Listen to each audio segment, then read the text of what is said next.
Welcome back. Vice President Harris has been sticking with what we're calling these softball interviews. Her latest with Stephanie Ruhle had many wondering, what are her policies and will she ever get to them?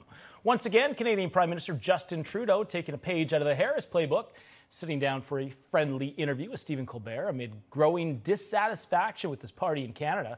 For more on the insight here, further north is the host of the Charbonne Report, Michael Charbonne. Great to have you. Always love this. Let's play the soundbite first of Trudeau's interview with Stephen Colbert. It is a really tough time in Canada right now. People are hurting. People are having trouble paying for groceries, paying for rent, filling up the tank. There's a lot of comparable to what's happening in the United States, yeah, like a similar situation. Some of the things are a little trickier in Canada, where we lost a little ground over the past decades on building housing, so the housing crisis is a little sharper. Our economic outlook is slightly more positive than the United States right now on a macro level, but people don't feel it when they're buying for groceries. So there's a lot of frustration.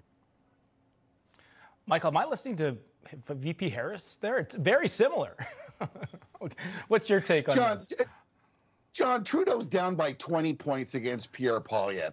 Trudeau's facing a snap election, a vote of non-confidence at every turn. Voters and viewers are media smart now. They realize the difference between fluff and challenging questions.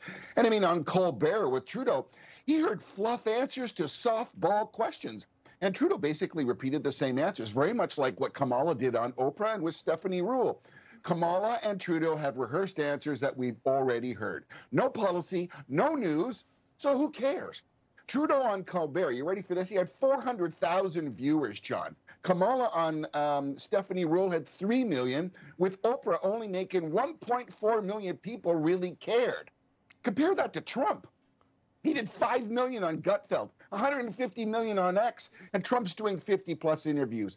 Not many people care about what Trudeau or Harris have to say, and viewer eyeballs that get the party policy and what are you going to do for me is what delivers votes.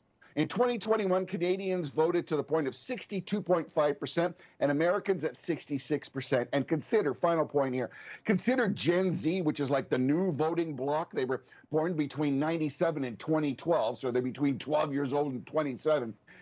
They spend 3 hours a day on social media, and guess where they get their news from, John? Social media. Yeah, exactly. I could have got that one. Instagram, TikTok, you name it. Those are the same where everyone's getting that news. How did he survive, Trudeau, this snap election? I mean, if he has a lack of support, how did he get through this one? Well, basically, he made a deal with the NDP and made some promises to do dental and $10 a day health care. And the NDP decided to tear that up and say, we're not going to do that anymore because everybody's revolting because the country's going down in the ditch. And now the Parti Québécois are saying, well, we want to get some stuff for Quebec because they're going to try and hold the reins. And Pierre Poilievre and the Conservatives continue to come up to the bench and say, listen, vote of non-confidence. We want to vote on the tax. We've had enough. He's been in power since 2015, and we need a change. And that could be coming next year, right? There's an election next year. Real quick, though, do you think there'll be another snap or a vote of non-confidence again before then? Very much so. Every time that Pierre Poilievre has an opportunity to do that, he's going to take advantage of that because people have a great sadness in the way that this country has gone down and the circumstance that we are in. And we want to change, John. Absolutely. Michael Charbonne, always a pleasure. We'll see you next Sunday. I love the breakdown from Canada. Thank you again. Appreciate it. That's going to do it here for Sunday Report. Thank you so much for watching. Stay with us. We have Sunday Agenda coming up right now.